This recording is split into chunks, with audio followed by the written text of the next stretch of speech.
Nie ukształtowałem się jako artysta w akademii. Tak do niej dążyłem, tak bardzo chciałem, tak mi się wydawało, że to jest dokładnie właśnie moje przeznaczenie i moja chęć, ale jak dalece byłem zagubiony, może świadczyć to, że z jednej strony chciałem namalować taki obraz jak Andrzej Wróblewski, właśnie te kobiety przed czołgami, z których zostały jakieś kawałki, ktoś pociął ten obraz na kawałki, nie wiem dlaczego. I gdzieś tam jeszcze widziałem jakieś strzępy, ledwie zaczęty, ledwie podmalowany, nic nie można o tym powiedzieć. To równocześnie starałem się też namalować kilka obrazków do kościoła. Dlatego, że myśmy byli bardzo biedni, niewyobrażalnie. Jak przyjechałem do Akademii Sztuk Pięknych, to wynajęliśmy z kolegą pokój u szewca.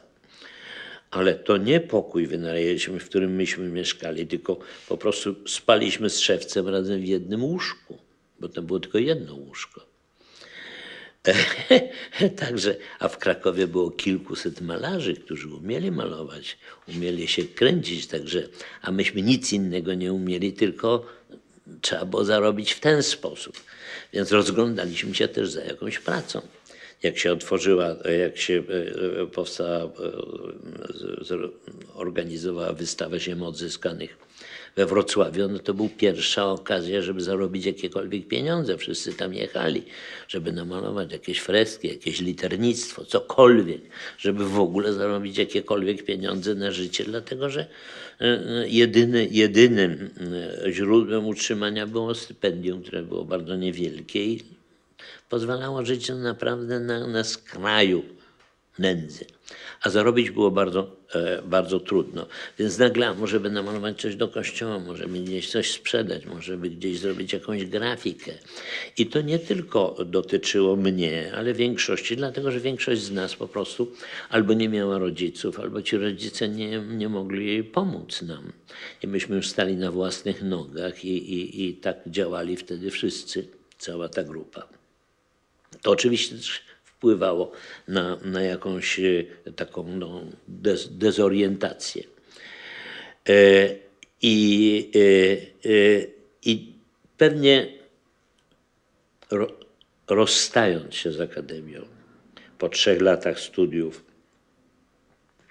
na pewno miałem głębokie przekonanie, że te 3 lata to jest zmarnowane, że źle wybrałem kierunek, że nie zrealizuję się w tej sprawie i że muszę szukać dla siebie jakiegoś innego świata.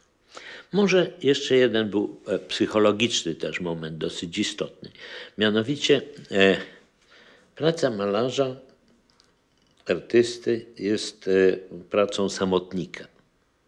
Ktoś z moich przyjaciół dobrze powiedział, że najlepszym towarzystwem dla malarza jest on sam.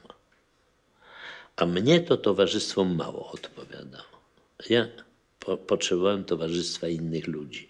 Może dlatego tak się zaprzyjaźniłem z Andrzejem Wróblewskim, może dlatego on odegrał taką rolę w moim życiu, może właśnie potrzebowałem tej grupy samokształceniowej, potrzebowałem innych.